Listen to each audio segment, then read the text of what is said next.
everybody. Welcome to Lolligaggers podcast. I am David. I am Tony the Goat. And I'm Mike. All right. We have a pretty fun podcast for you today. I'm pretty sure. Honestly, don't know what we're going to talk about. This is the first one after the holiday break. I just got back from the United States. I landed safely back in Japan. I'm safe and sound with my new knickknacks and whatchamacallits. Well, Dave, by that, you landed safe, so you were flying? Dude, what the fuck? Tony, move that mic out of your mouth. Oh, sorry. You were deep throating that fucker there. Well, sorry. You're like, hey, Dave, hey! How'd that sound? Got a headset. Does that sound better? Yeah. Okay. Sorry. Yeah, you better apologize, motherfucker. I don't care. You know, one of the funny things is like, you guys asked me to get a headset. Everyone's asked me to get a headset to be on there, so once they hear like deep whatever blah blah going on, right? Once I get a headset, you're right. like, right. But the difference is you don't need to swallow the microphone. Well, I feel the headset's part of a marriage. It's you get yelled at if you do, and you get yelled at if you don't. No, you get yelled at if you eat the microphone and start talking. Maybe I want to make love to the headset. Well, that's for your own private time, Tony. All right, you want to start over? Or what? No, this is staying in. This is pretty. Really? Oh yeah, the whole thing. All right, fine. All right. Like, why would I not keep it in? Well, I could be Meatloaf and saying, I would do anything for love except for that. You could. I'm cutting that bit out. That's dumb. So you're just going to cut all the stuff that Tony says that might be redeeming? Yeah. I'm just gonna keep it all. I'm just gonna make you sound like the dumbest. Why keep that in there? Why keep that in? I'm gonna make you sound like the dumbest person on the fucking planet. Yeah. I do believe he does have the ability. I hold the keys to this future, Mr. Goat. All right. So I am the puppet master, Dave, and you are my marionette. Please dance for me. Basically, Dave, the question was, before you ruined my whole joke there, is like, so you flew in, you landed in Japan. My whole question was, are you in an airplane? Did you fly yourself? How did you land? Well, first, yes, I flew in. No, I'm not an airplane, and the pilot landed. Very good. All right. Does everything need to be so goddamn literal for you? Sorry. This is one of my pet peeves. Well, I'm going to go jump in the shower. Put on a helmet and some knee pads, because you're going to fall, fucker. Okay, so whenever from now on, ladies and gentlemen, if you ever see Tony the Goat on the street, if you ever hear him using a euphemism or a figure of speech or a colloquialism, you get to break his balls because he's being a huge a-hole about it. I mean, apparently he never uses figures of speech.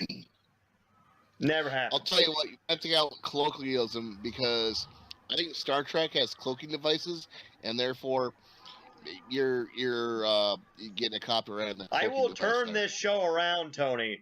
Is that what you want? I will turn this thing around and head right back home, mister.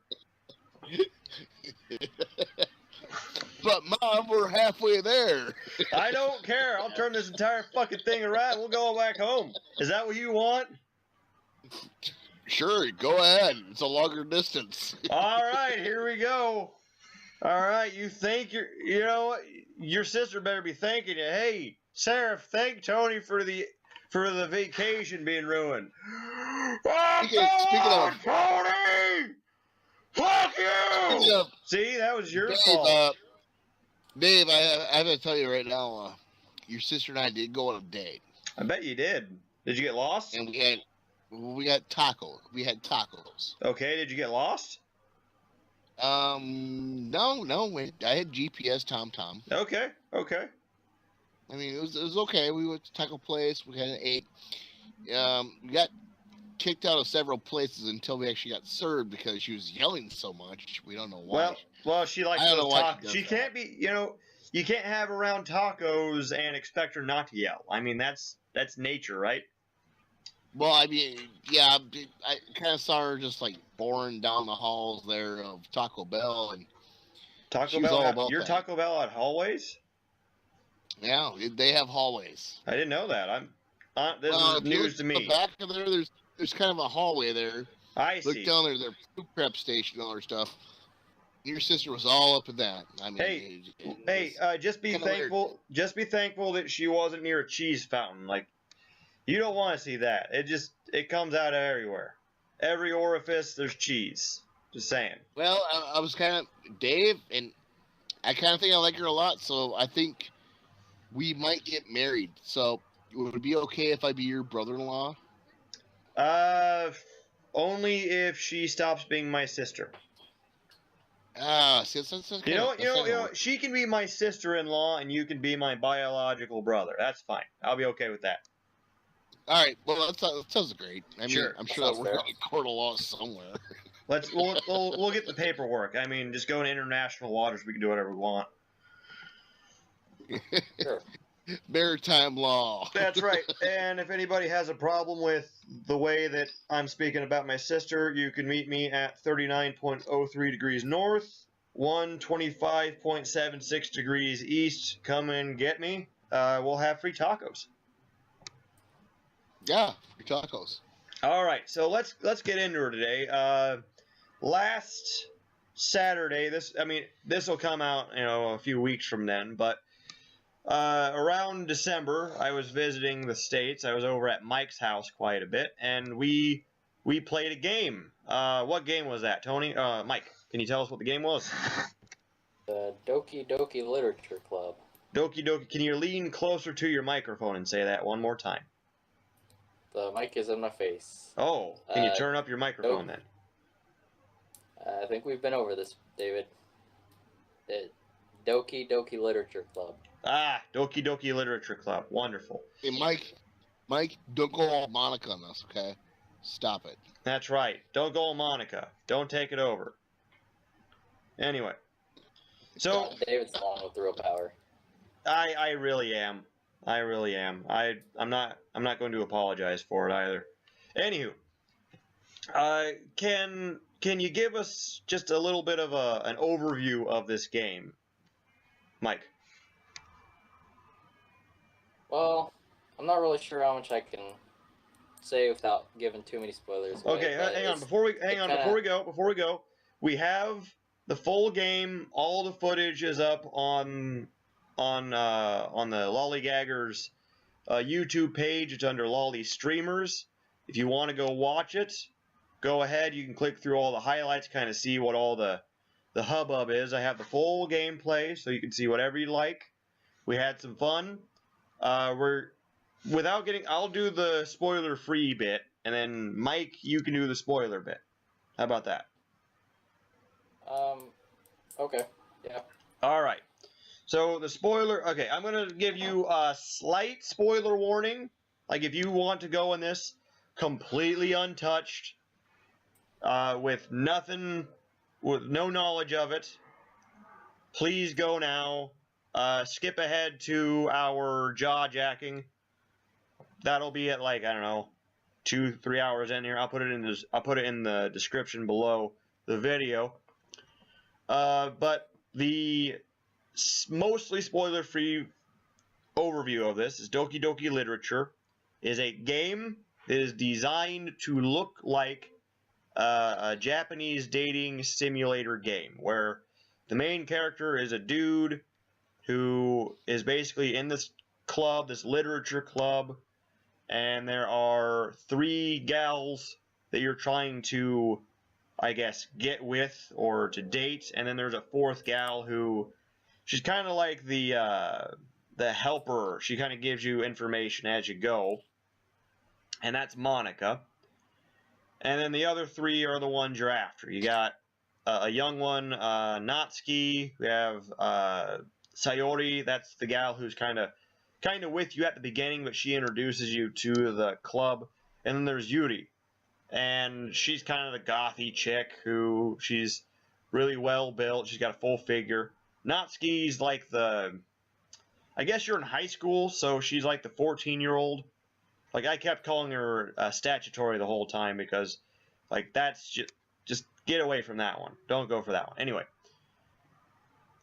you play through it a couple times, and as you play through it, it kind of veers hard away from the average dating simulator, where normally you'd have an overall goal to get to, you'd have mini games to impress the girls that you like, you'd play them, you'd seduce the gal, and then whatever would happen would happen. You'd have a girlfriend, yay.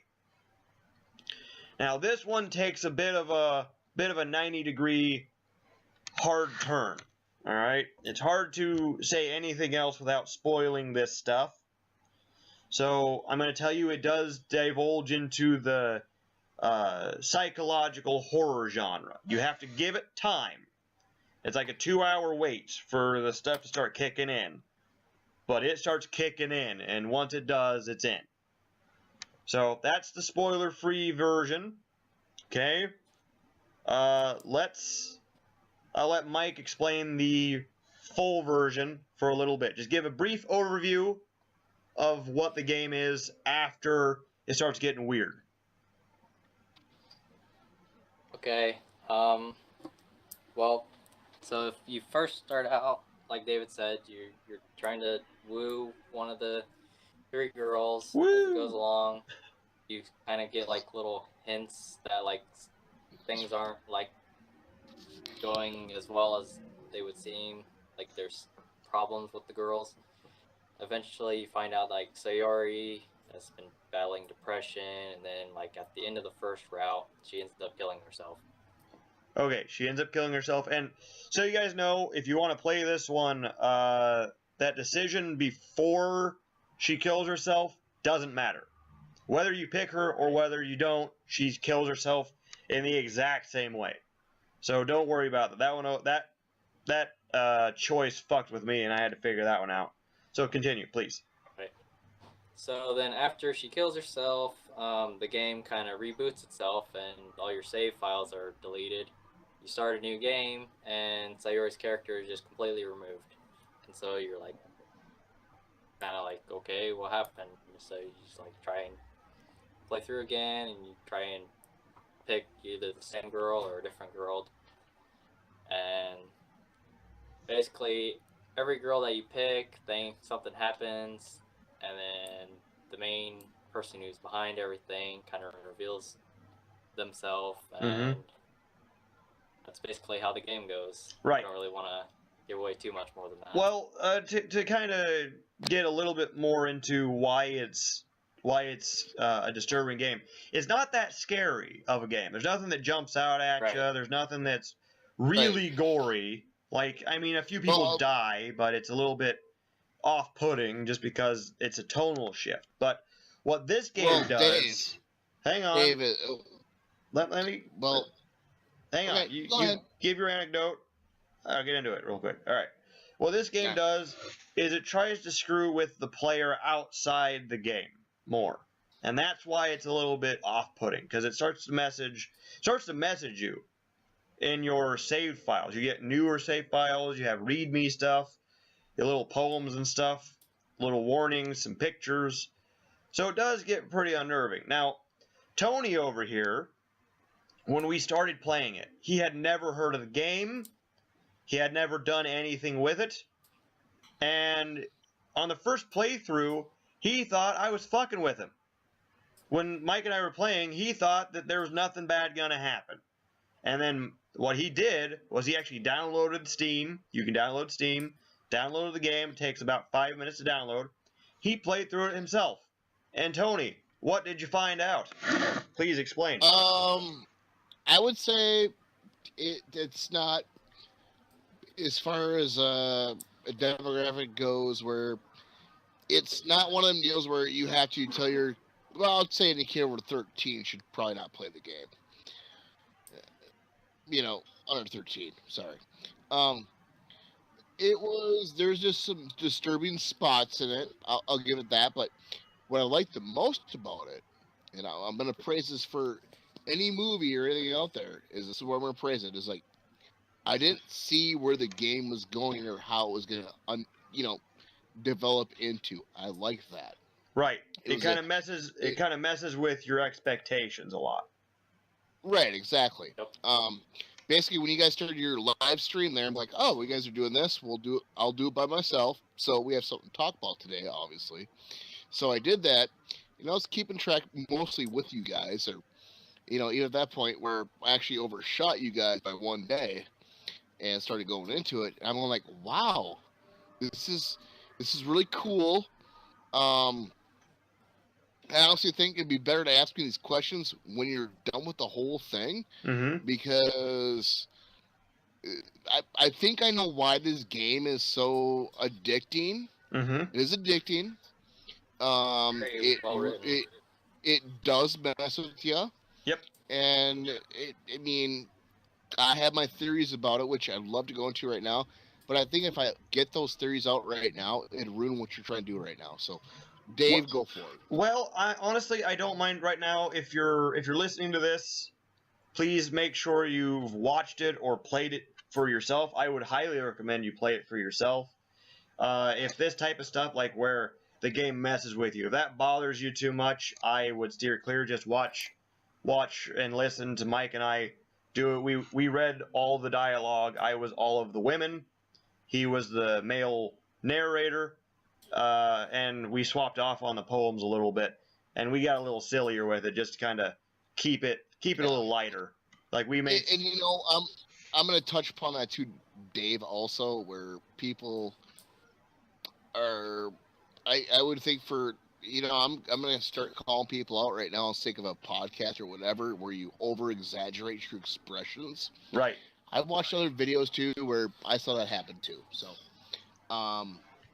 like I said, we'll go into that after the whole. You guys are getting done with this stuff, right? Perch, count me out for about 10 minutes until you guys get to it, and then Dave, you say, Tony, go for it. Tell me what you think. Okay. Because it's one of them deals where what I have to say is left best for the end of the conversation. Okay. So let's get into the way that it kind of messed with us. Because when I first played this, I kind of played it a few months ago before the plans of me coming to America were set, and I was like, let's see, horror games generally do not scare me. Like, I've played Resident Evil, and I've played all kinds of horror games, and generally I can figure out what's gonna happen. The tone doesn't shift that much. But I think one of my favorite parts about this game is, for the first playthrough, whoever wrote this did a phenomenal job, because it almost convinces you that nothing's about to happen.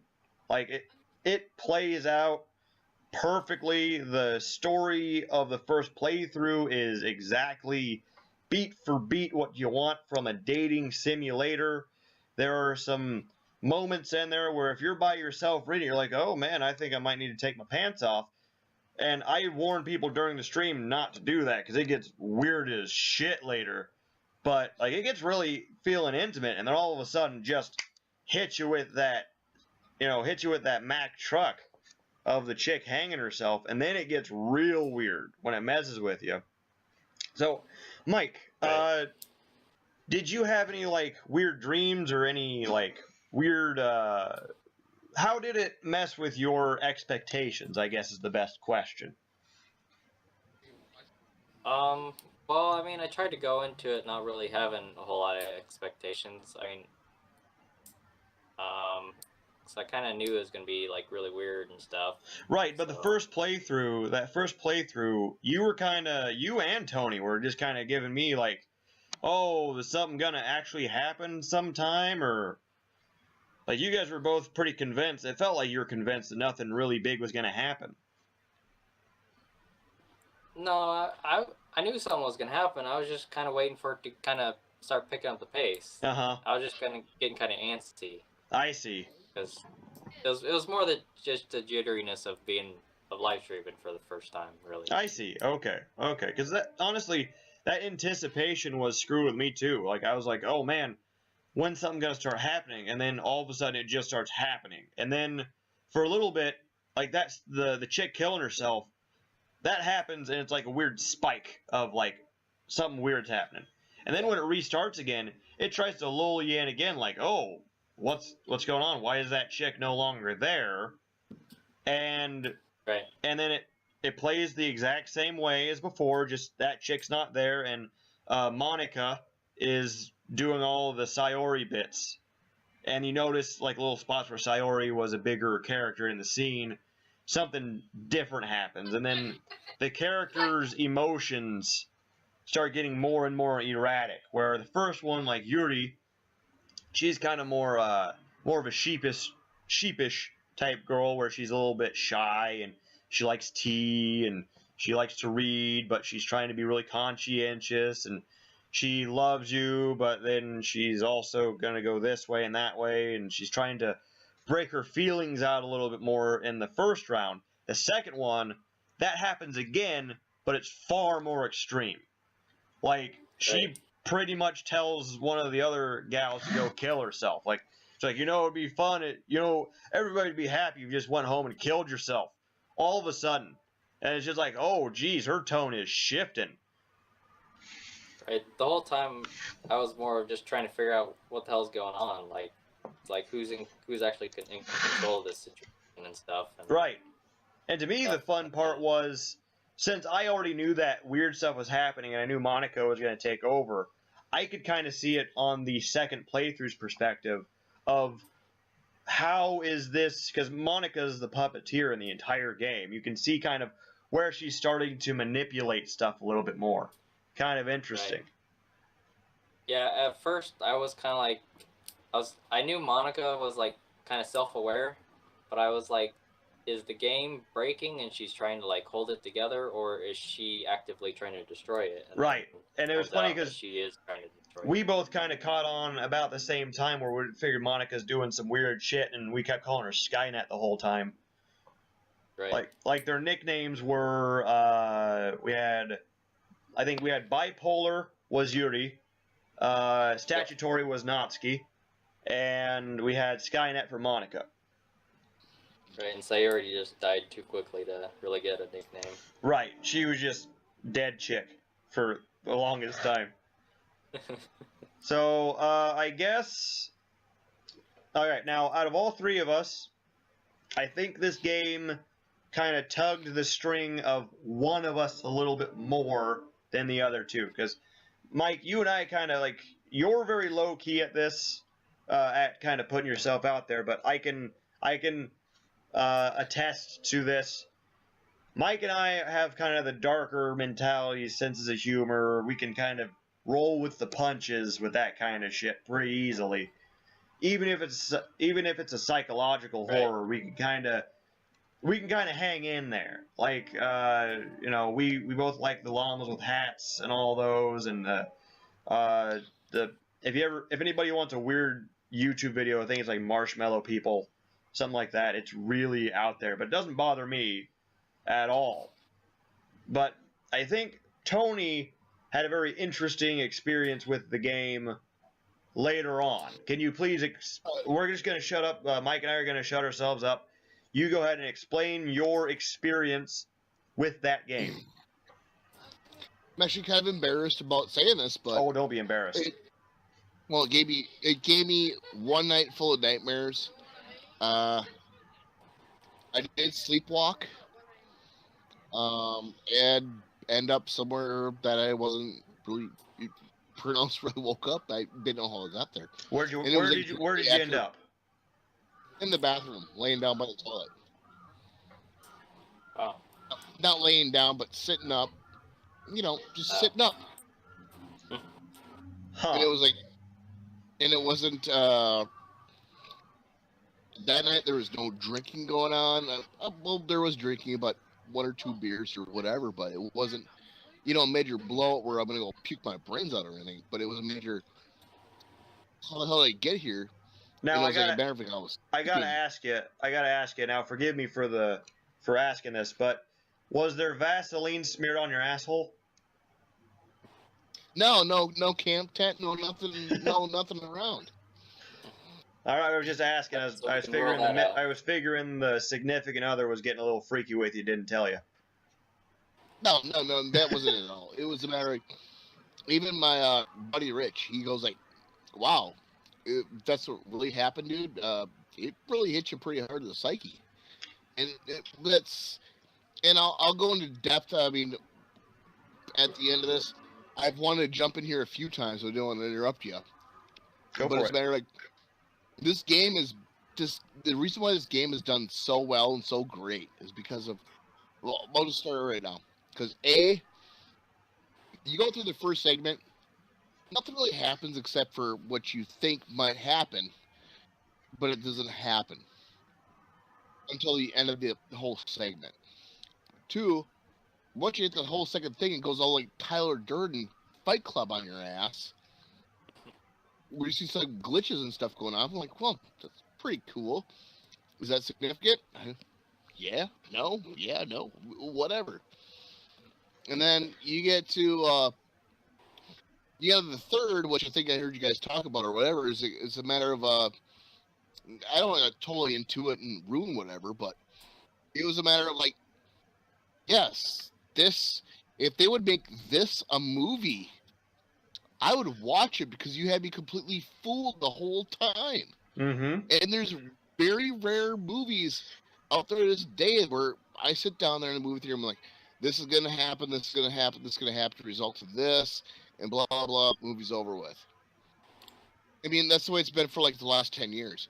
This game, I think the reason why this game is doing so well is because they've got away from the whole last 10 years of movies being told, stories being told, and they made their own story up, where, yeah, that's the reason why it's doing so good.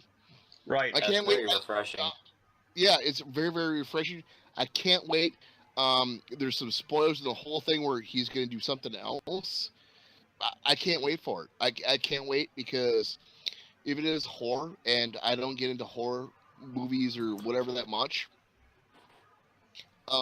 it would still be a refresh in my sense. I would love to watch it, because and that's where I really give strikes at, is the horror movies. Like, I could pick them out, and the reason I hate horror movies because they're so freaking predictable. Right. They're so predictable.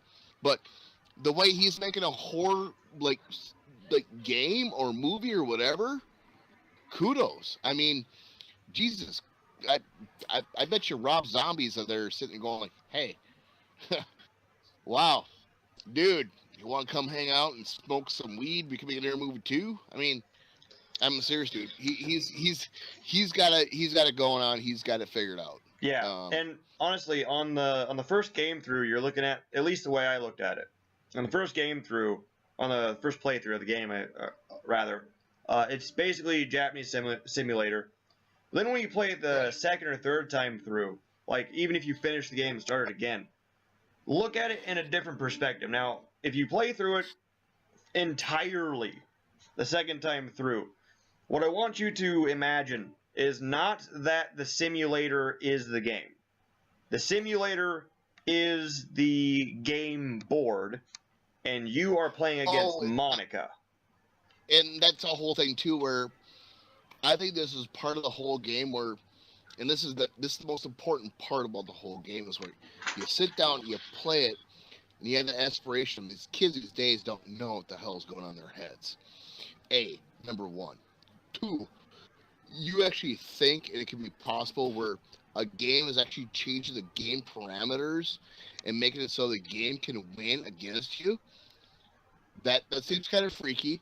And at the end of it, the game sticks you into infinity to be in love with you. Right, until you kill the chick. But you have to go. You have to go outside of the game to kill her. Right. You have to actually go into DOS files or Microsoft files, kill the person, delete their character until that character realizes, hey, you deleted me, I'll let you go free. And guess what? In Act 3, Siri wants to pull the same shit, and she comes on back from fucking nowhere and saves you. All right. So game ends. Right. That's wonderful. It's almost like it kind of reminds me of like if you're playing chess with somebody and or Monopoly or whatever, and then they start beating the shit out of you and you just flip the game board. Like, fuck this. That's kind of what it feels like they're forcing you to do. It feels like they're forcing you to flip the game board just to win. I'm willing to say this 100% right now. How many male kids will watch it as a teenager or play the game as a teenager will not get married? We're going to see a marriage deficit in the next 20 years from Psycho. They're like, oh my God, I read that one game. Yeah, it's like, oh shit. Or you get that one kid who's like really obsessed with it and he loves Monika. And he's like, why don't all ladies try to trick the shit out of me all the people Come on, where's the poetry? Well, I mean, I've seen a lot of memes about like people being into Yuri still. Well, I mean, in a sense, the yandere stuff. In a sense, Mike and Dave. I mean, Yuri, yeah, but Monika wasn't really that bad. She had her best intentions set out for you in the beginning. Did she though? Did she though? Well, it's now here's the question. Here's the question that everybody. I think everybody's asking this who has finished the game. Is Yuri a villain, or is she an unfortunate character who's more on the good side of things? Now, I would argue this whole thing. You better put up a spoilers thing right here. Right? No, we're way past fucking spoilers. You told everybody how it fucking ends. The exact ending is what you just said 5 goddamn minutes ago, Tony. Stop with the goddamn spoilers all the time. We're past it. All right. So this is what I've researched on the game. I actually researched it. There's a lot of stuff in the background, a lot of Easter eggs and stuff. Basically, what it is you got these 4 girls. Yuri's in the middle. And it's something about their bow ties that they have on them and how they interlink and loop and all other stuff. Yuri controls all of them. Right. There's the theory that Yuri is the puppet master, and there's going to be another game out, and I'm pretty sure Yuri's going to be like the main gal of it. Like that's what they're kind of ramping towards. I think this entire game is basically just a very good and elaborate advertisement for the next game that's coming out. It's a great idea. You know, I'll tell you what. If that's an advertisement, I'm sold in the game right now. Yeah. Sold. Right. But now let's keep this. Unfortunately, let's keep this kind of in the box a little bit because I'm looking at Monika. Is Monika a villain or not? That's the question. Because I think that she is.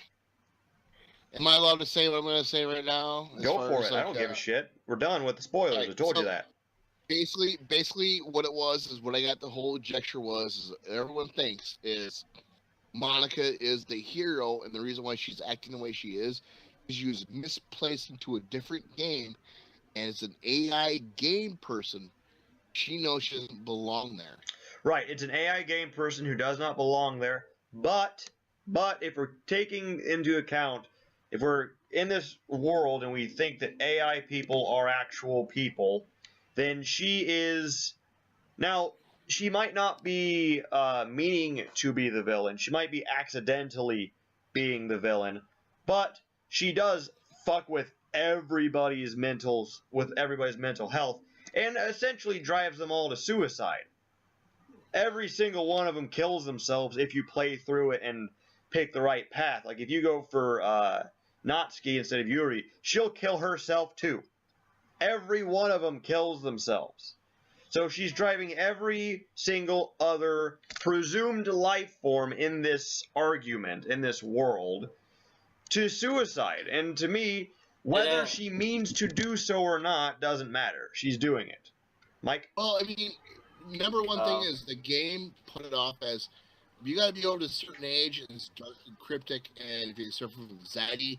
So the number one thing you got from this game, and I think people play it through phase 1 and they're like, oh, well, that's not so bad, but they did continue with phase 3 or 4. All right, you know what I mean? what does that have to do with her being a good guy or a bad guy? Mike, good guy or bad guy? Monika.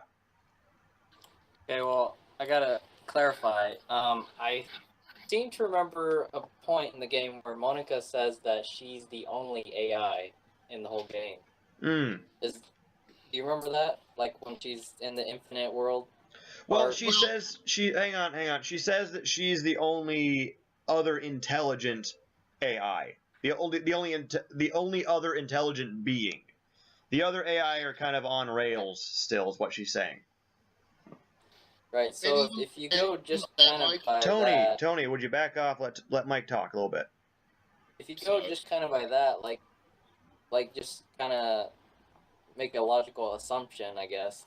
Then if Monika is like the only sentient person in the game, then any action she does against the other characters isn't morally wrong because she's just messing with other computer programs, basically. Okay.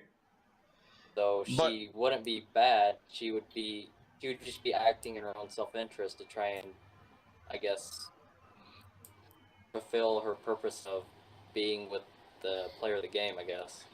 Right, but in doing so, she essentially traps you in that world until you're forced to delete her. So is that not villainy? Now, of course, she kind of realizes the fault of her actions later, which is fine, but in the instance... I think maybe in the beginning she didn't... Well, okay, I'll say at the end she was a villain because she trapped you, but at the beginning she started out like, oh, I'm going to be more subtle about it. Maybe like... Okay, I guess she was trying to kind of trick you by sabotaging the other characters, so... That's what I'm saying. I guess a mild villain. Yeah, I'm not saying that she's like Hitler or anything. I'm just saying that her intentions might be good, but her actions do not reflect that particular moral compass. Right. I will. Yeah. Go ahead, Tony. As far as my 2 cents goes, I think Monika was in a consideration of what the programmer was doing. Mm-hmm. I think Monika was, AKA, smarter than the rest of them. Yeah. And in a sense too, with the program that she gave you choices to do with, she was better. Is Monika a better person? I would, and even yet here I'm even saying a better person. I mean, that's not how the psyche of the game goes. Monika's not a person, but I just consider her as a person. This is why I love the game. This is why I love it. This is why I love it. So is she a good guy or a bad guy? I don't know. I would think I'm indifferent. Okay. So one of us. All right. So honestly, this is why this game is so good. 3 different people have played it, essentially independently watching it from each other. We all have different ideas of one character in the entire game. You could do this with every other character in that game, and there are 4. I mean, plus the avatar through which you play. You don't even see his face though. So I mean, you can place whatever perspective on this you want to. It's kind of interesting, and there are fun little Easter eggs you can find in there. It's really, really good. So hats off to the game developers for that, and we look forward to your next big game. Good job. Yeah. I mean, especially putting it over Steam and making it free to play. Very good move. I'll tell you what, I'd be willing to dump $50 or $60 and that's the you make out there. I mean, I really would. I mean, you can buy the DLC. There's DLC for the Doki Doki game. It's just kind of like you donate $10 and you get like some pictures and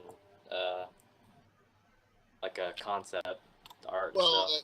More spoiler stuff that pretty much you can catch during the whole aftertake film thing. Where at the end of the game where Monika's deleting stuff. That's pretty much what you get. More than likely. That's another thing too, where it seems. I mean, even at a point where the AI is deleting the game right in front of you is creepy in its sense. That's where I get it. The thing I want to talk about too is I really think a lot of people, in a sense, where and you know what? I don't want to trash other podcasts or stuff or whoever, whatever, but it seems like yes, it was a good, interesting game. It was great. There's great things happening, but acting where you jump around the room and act like an idiot because one thing happened. I mean that's really I don't know. I mean, kind of hyping up the podcast for no freaking reason. It's like I could say like, oh damn, shit, that happened. Yeah. Wow, that's yeah. Great. Just the overreaction to things is like a little bit too much. I get that they're trying to ramp it up a little bit, but it's like, oh no, she killed herself. Like the biggest thing that I heard from Mike was just like, oh well, she's dead basically. That was about it. And mine was about, oh yep, well she's gone.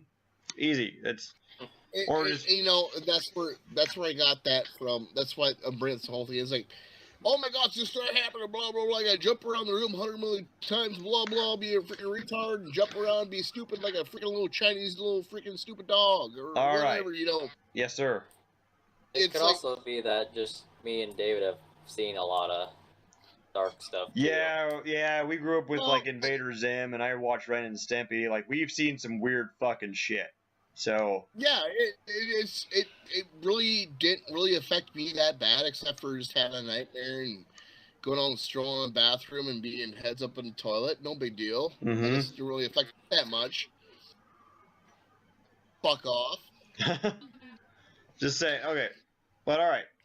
So let's get away from Doki Doki for a bit, because I mean it's a really good game. Right. We could go on and on for hours. I think we kind of squeezed all the juice out of that lemon we can. No, I still got more. All right, what else you got that isn't like the morality of Monika and the overall game and your reaction to it? Well, I researched there's Easter eggs for the next upcoming game. Yeah. They're going to put up. Well, do you know the name of the next game or thereabouts?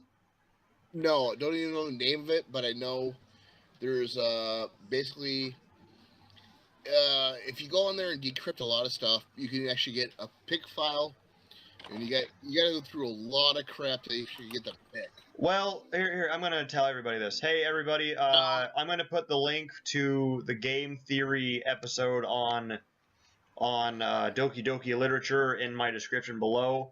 I don't have any partnership. We don't know Matt, Pat, or any of the game theory guys, but he completely did all that research. You can just watch it. It's like 20 minutes. You can find all the background stuff and to the new game and all the link and stuff. So if you want to watch it, I will put the link in the description below this video.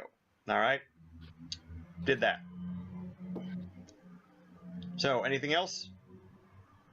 Yeah, you want to get off base here? I got some for you here. You got breaking news. It's a death in the community of actors. Okay. Who died? The guy. You guys remember Star Trek: Next Generation? Yes. The guy played little Alexander Worf's son. Oh, I don't even remember that kid. No, he passed away. He was in Star Trek and Little Giants. And, okay. I remember the Little Giants better. Yeah, he passed away. Does it say how? Trying to look it up right now. They're not really probably saying, but and I don't want to say it out loud, but I'm gonna probably say it right now. It could be a kind of a Kurt Cobain kind of a thing going on here. Well, that does tend to happen. What's the guy's name? Let me. John Paul Steuer. Steuer. Steuer? Steuer. That's too bad, too. I mean, he, as a child actor, he did pretty good as a little kid Klingon. I'll give him that. Well, that's what It's only tends to happen. 33. Like the young celebrities, they get a bunch of money, and either their parents flush it away, or they get all this attention, and then later on they don't get that attention anymore, and they start to figure out how to fill that void with other stuff. Usually that stuff tends to be bad. Isn't that what happened to Macaulay Culkin? Macaulay Culkin got weird and kinda. Well, I think as a young kid he got money and his parents like pilfered it. Right. He and his brother. If you remember the Home Alone movie, Macaulay Culkin's brother was the kid who pissed in the bed. Okay. Kid with the glasses. Those two were legitimate biological brothers, and they got weird. Their parents took all their cash, spent it, and those kids had to deal with, growing up and being super duper famous. Everybody knows them, everybody loves them, and then it's a superficial love, and then once that goes away, it's really gone. So it's like, you made us millions, do it again. Come on, make a Home Alone 14. Yeah, well, they beat those horses until they stopped spitting out money, and then they didn't spit out anything else. I think even Joe Pesci turned down Home Alone 5, and they even got a different guy in there. All right, well let's get off this whole child actor dying. It's kind of bringing me down. I want this podcast to be kind of funny. There's enough shit out there that gets really sad that's supposed to be funny. I just thought I'd bring it up for celebrity stuff. Yep, it's fine. It's fine. Yeah, it's fine. Just everybody knows that. If you want to look into it, please do. Like, I'm just tired of every other talk show on television. If there's something bad that's happening, those things are supposed to be entertaining, and they're supposed to let us get away from reality for a bit. But every single one of them just gets so dramatic and sad, and I got another one here. Just popped that up. Do not tell me another goddamn death. Nicolas Cage's career's ended. It's dead. Well, that was a mercy kill. That was a mercy killing. Nicolas Cage's career is dead. That was a long, sad battle with his later career. He'll just fake his death and come back as Nicolas Cage's twin, and but then he'll just overreact once, and then we'll all know. Slap his face on John Travolta's face, and he'll come on back.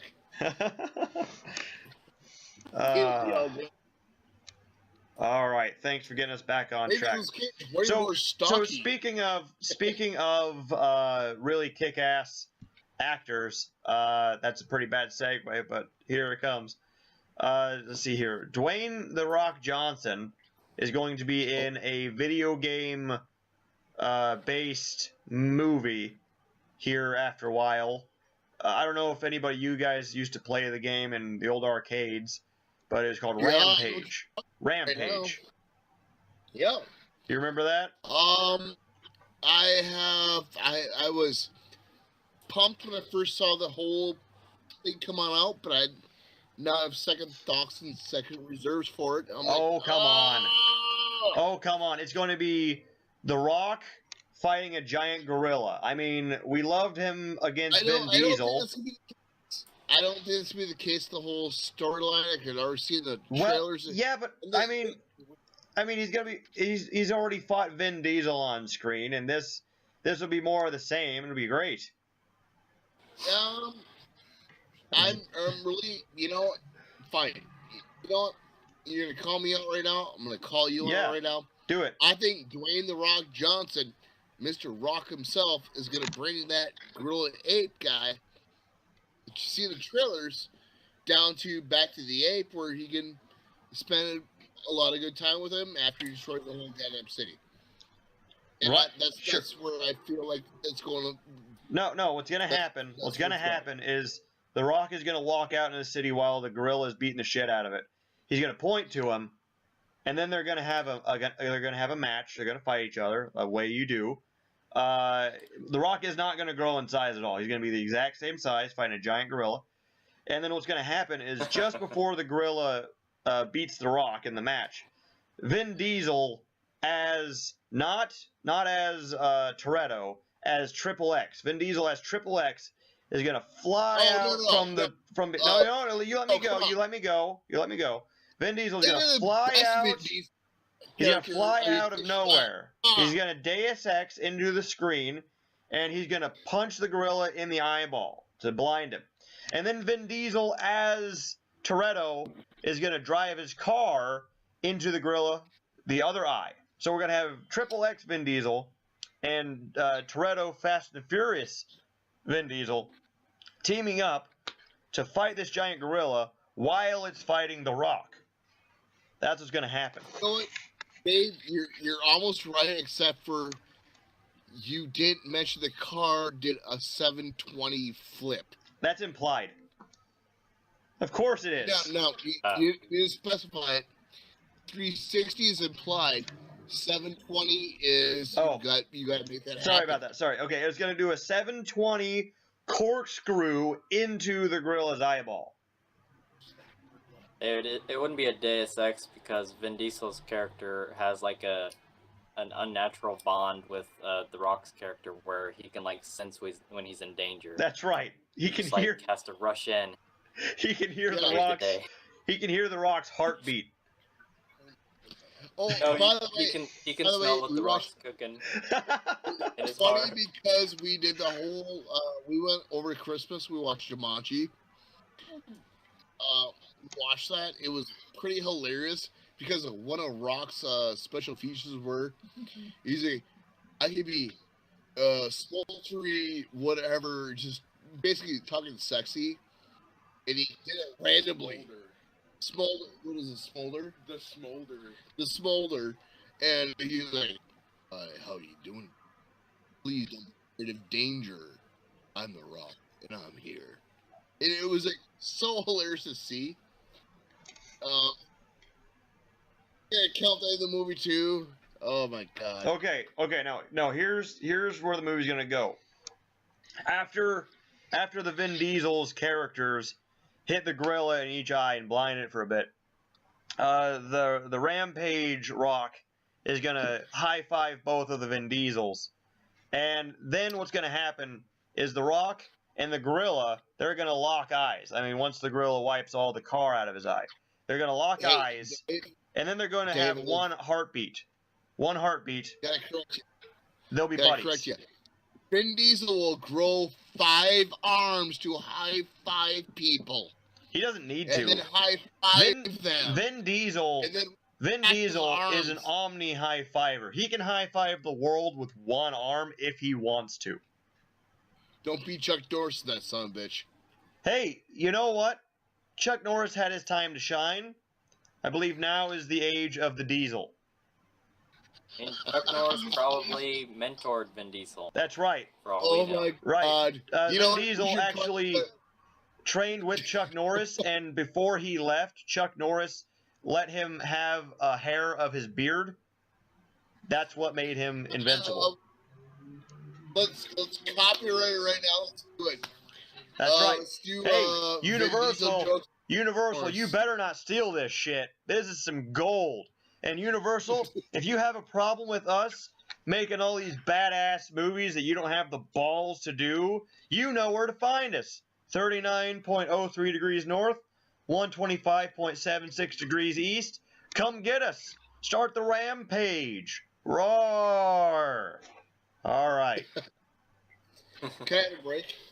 Yeah, let's take a break real quick. All right. Everybody will take a quick commercial break from our sponsor and all that stuff. And by the way, our sponsor. Who's our sponsor, anyways? Today we got to figure it out. I think it might be. Hang on. I see. Oh shit. There we go. Let's. If you say John Lockhart, I'm not fucking coming back. Might be. No, it's not. We don't have him yet. That's probably gonna be next week. Anyway, let's take a quick break. At Sisyphus Automotive, we strive to find every possible alternative fuel source.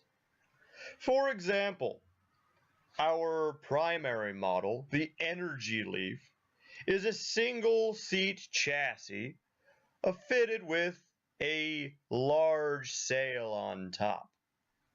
It can go wherever your heart may desire, as long as the wind is in your favor.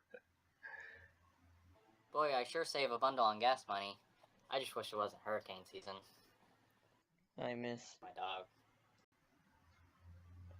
Our next model is the American Muscle. This is a great way to increase fuel efficiency. Instead of gas, 6 large bodybuilders tow the cab to wherever you may want to go.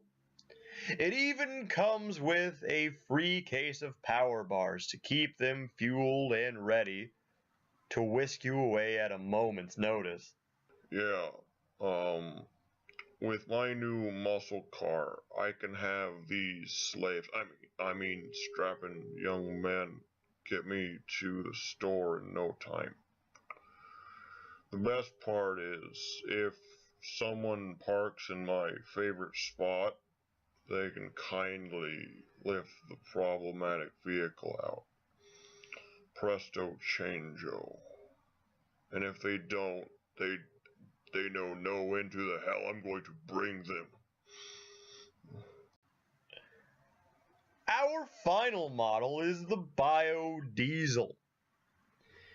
This particular model uses fecal excrement and methane secretions to keep your vehicle running so you can say goodbye to those gas station blues. How about maybe a 3-hour drive?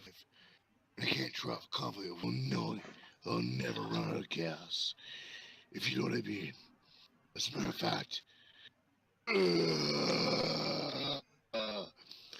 I'm fueling up right now. I'm Batman. Sisyphus Automotive, getting you nowhere fast. All right, so that was a pretty fun little commercial. Hey Tony, what did you think about that Buffalo Bill impersonation? Yeah, I've heard better. Oh, what do you mean? I mean, I can do a lot better on myself. Oh, well, let's hear it, bud. Would you help me put the couch in the van? No. All right, that's not bad, but, you know, he's trying to seduce people to help him, and he wants to seem a little bit more, I guess, gentle. So I think it's more like a, hey, guys, can you help me put this couch in the van? I really appreciate it. It's a little bit more like a beta male type voice. Yours is a little bit too manly. Yeah. I mean, it should be something like, put the fucking lotion in the basket, or you get the hose again. Right, but that's when he already has the victim in the hole. But when he's trying to talk to like people from the outside, like a police officer, he's like, yeah, I haven't seen him. You want a beer? I'm your best friend. Come and give me a cuddle. I would never. I can't believe the way these men are talking to you. You know. I still don't see it. Well, how can we settle this? Well, let's call in our intern. Maybe he can make the decision. All right. Hey, Mike. Yep. Wait, do we still have Morgan Freeman? Yeah, I think he's still here. Okay, so here's what's going to happen. Mike, you go grab Morgan Freeman, and then Tony and I are going to have a bit of a competition to see who can seduce Morgan Freeman with our Buffalo Bill impersonations, okay? And the person who does the best job has the best impersonation. All right, I'll go get him then. All right, Tony, are you going first or second? You know, I'll be a gentleman. You can go first. Oh, why, thank you. Thank you. Hello, governors. Do you guys need me for something? Oh, okay? man. Oh, yes. I mean, hi, Mr. Morgan Freeman. How are you today? I'm feeling just fine. Oh, that's good. Now, are you are you getting acclimated to our climate? It's winter and the air can get rather dry. I think I'm doing just fine. It's not too dry for me. You know, when the air gets too dry for me, I like to grab a bottle of this wonderful lotion and just kind of massage it into my skin.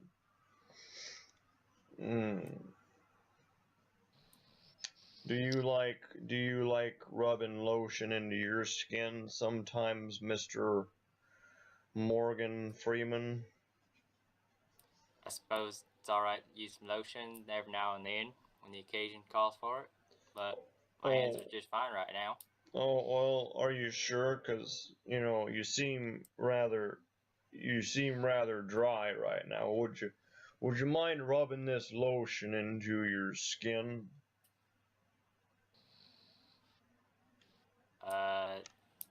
Sure. Just a little bit, you know.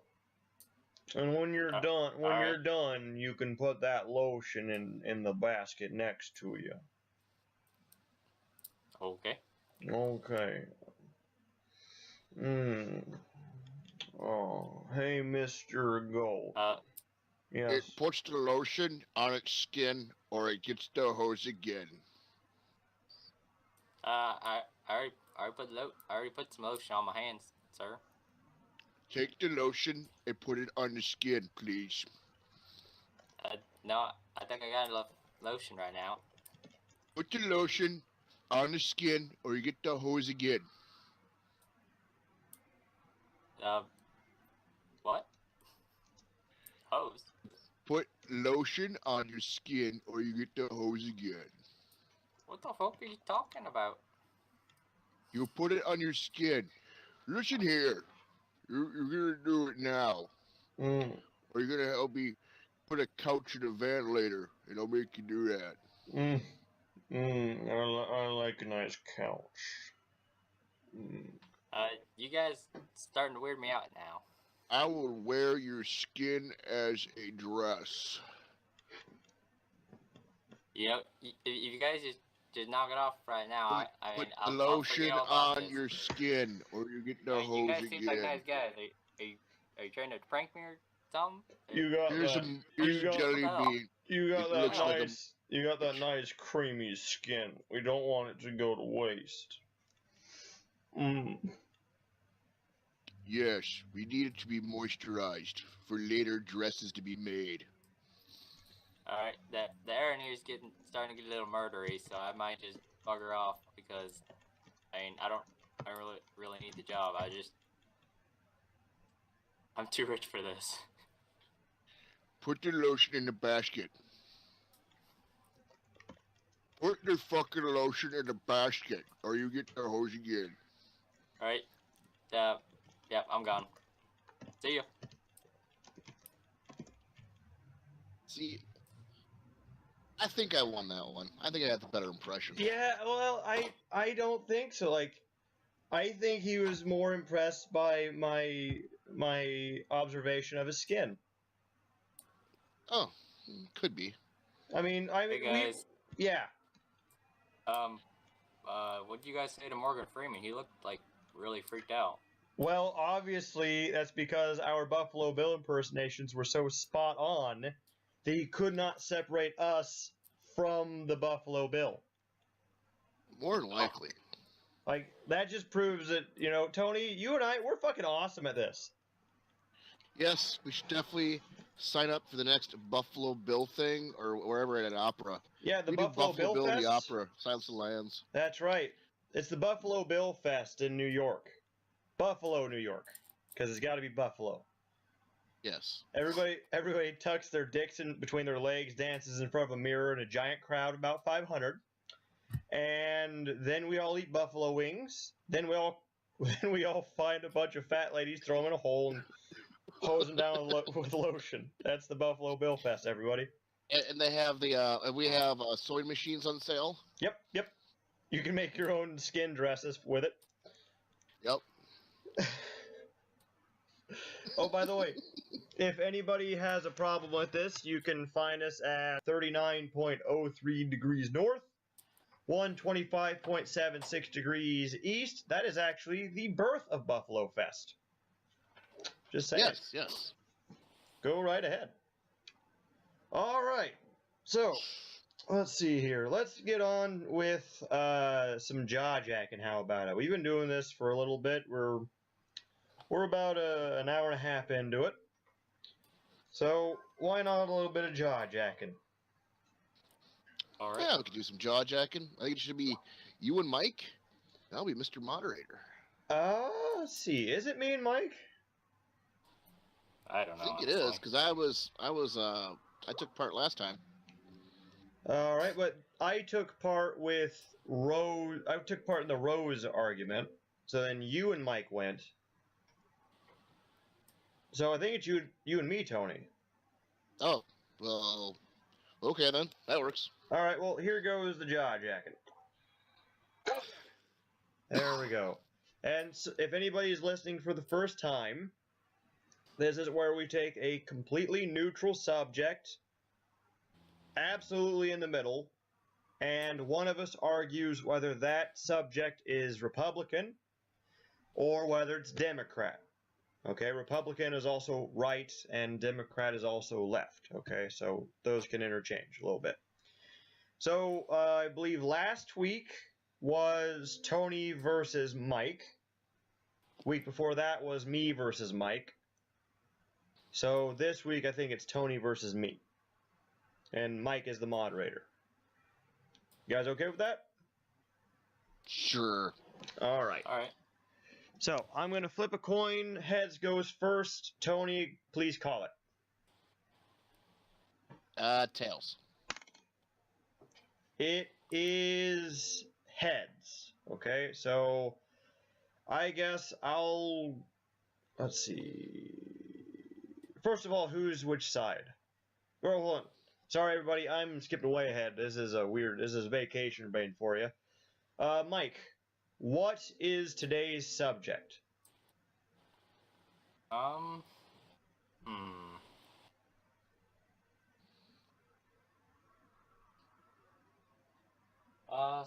Sports drinks. Sports drinks, okay. So, Tony, would you like to be Republican or Democrat? I'll be the Republicans. You're the Republican. That means I'm the Democrat. And it was heads, so I get to choose first or second. I will choose to go second. Alrighty. All right. So, Mike, you're the moderator, so please take it away. All right, Tony. Are you ready? Yep, I'm ready. Let's do this. All right, you may begin. All right. It's plain and simple as this. Energy sports drinks are definitely Republican because they give you great mind activity, they give you energy and endurance to do your job correctly. Unlike some other Democrats I've seen lately. That's just pretty much, we'll start with that. And what do you think about that, Mr. Democrat? Well, I don't entirely agree that, sports drinks are Republican. I believe they are Democrat for the following reasons. They are all inclusive. There's about 200-300 different flavors of just particular brands of sports drink. They're all different colors, both men and women, all genders and races can drink these sports drinks. Therefore, it's supporting all genders, everything under the rainbow, the LBGTXQRZ Pi Pythagorean theorem squared can all drink them, and no one will be offended whatsoever. You can drink them in your safe space. So I think because you can drink them in your safe space and anyone can drink them, they are Democrat. What do you think there, Mr. Republican? I think you're completely wrong. You can actually fuel guns with energy drinks. That's the main purpose why it was invented. so you can actually like shoot better when you drink these substances. Well, you can think better and perform better, and you are a lot better than any old stinking Democrat. Wait, these are sports drinks, not energy drinks. Yeah, sports drinks, energy drinks, same thing. They're not the same thing. Red Bull, yeah, they are. Red Bull and Gatorade are completely opposite. I mean, they're not even close to the same. Oh, they're pretty close. To clarify, I think we're gonna treat energy drinks and like hydration drinks kind of as the same thing. Oh. Well, that. Yeah. So you're conflating two completely different groups. They're different groups. The groups you gotta error. Ah. See, yep, that's just see it. Purdy brain. Now this Democrat's gonna go cure himself as he's gonna go touch some of his interns and stuff, kind of like how Franken did. It doesn't. That's how they fix themselves. It doesn't match the reality of the situation. Yeah.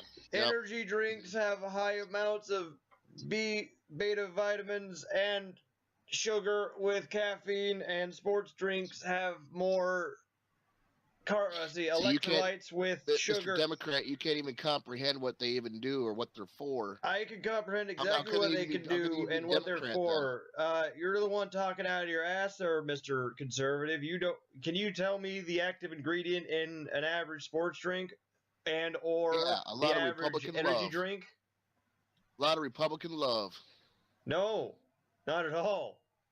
Not even close. An energy drink is a ton of caffeine and sugar. A sports drink is a bunch of electrolytes and a little bit of sugar. Actually, you're incorrect. If you go look, it's actually like sodium. Yes, that is an electrolyte. Sodium is an electrolyte. Doesn't matter. They're still Republican. They're two groups together as one. But they're different.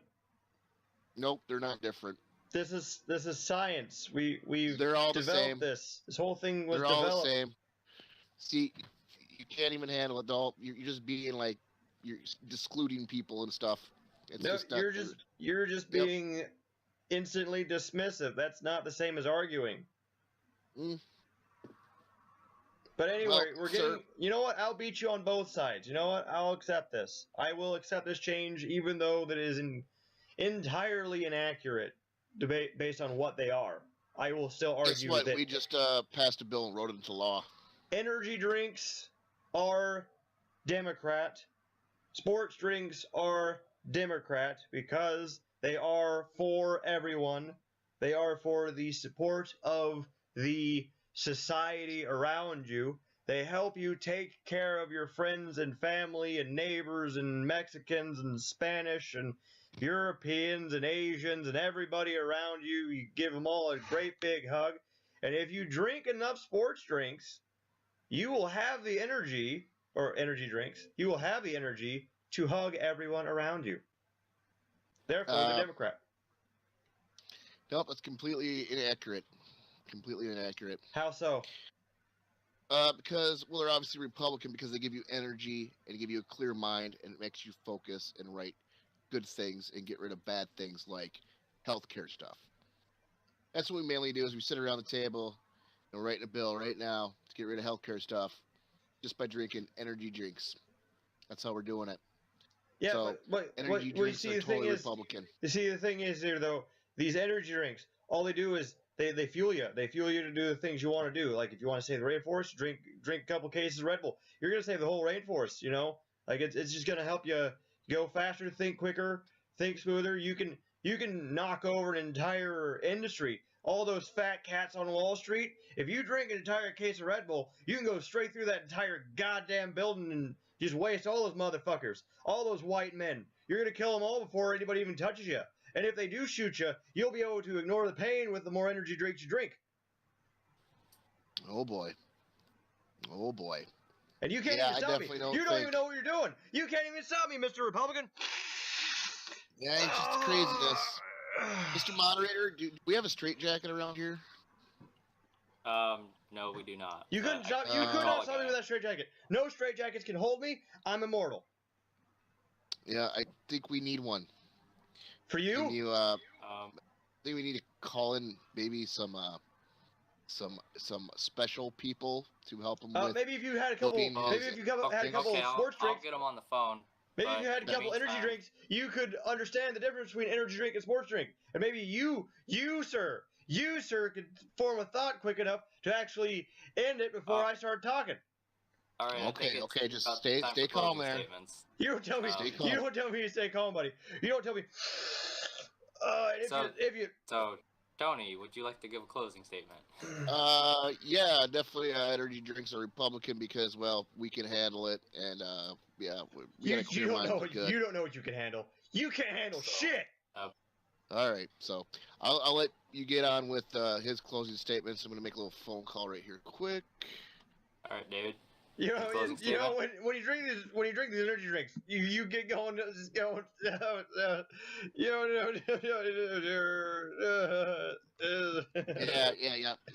Over here, this guy over here. You can't even tell me, man. You can't. Hey, you looking at me? Hey, David. Yeah. David, your nose is bleeding. Oh no, that's just. That's just. Wow, that's a lot of blood. Are you feeling okay? I'm gonna make a go-kart out of candy canes and toilet seats. So let's just get this over with. All right. Hey. Would you like to meet some nice guys over here? I like to meet nice guys. Yeah, they have this nice jacket for you here that they'd like you to try on. Jackets can't hold me. I'm immortal. No, it's not. Oh no, it's keep you warm. No, I'm already warm. I have the energy of all the suns in the world because of this drink here. You see this drink? The drink I got here? It's a special jacket though. It gives you hugs. No, I give myself hugs. I give myself all the hugs. All the hugs. All I need. You can't catch me. You might have to tase him, Mr. Moderator.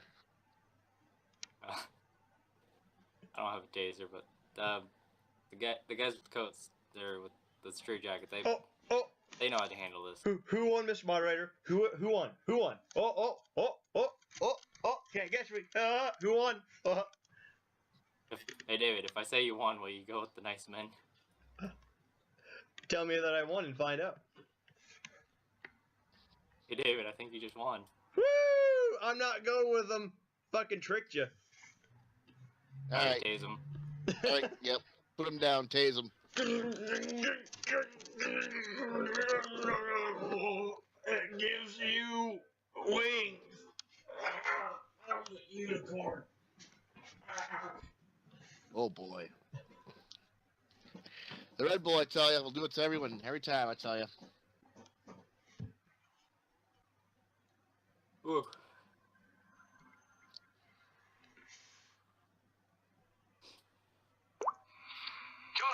Okay, everybody, that was jaw-jacking. Turns out, when you conflate sports drinks and energy drinks, trouble ensues. Yeah, I was wondering how that was going to go there. Yeah. They're not the same thing. If you try to drink a Red Bull and play tennis, good fucking luck. Have fun keeping your lunchtime, I swear. Don't do that. Also, don't drink sports drinks. Drink water. So you know. Anybody listening, this is your medical advice for the day from the Fox. Any, professional player, they'll drink water 95% of the time. They'll drink sports drinks if they're doing, a 4-hour training session. They might sip it a little bit for the extra energy, but that's about it. Yeah, when you watch them on the TV, most of the time they're not even drinking Gatorade. They're just using the bottle. Right. They'll use the bottle, or they'll use the label on the side of the bottle, and they'll just be drinking water. Or what they'll do is they'll sip it and they'll spit it to get a little bit of something, but that's about it. Anyway, that was our jaw jacking, everybody.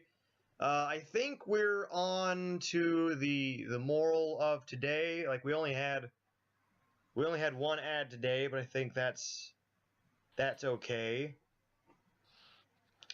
See, they actually it was a alternative energy, so they actually gave us companies. Yeah, we actually got a subsidy for it.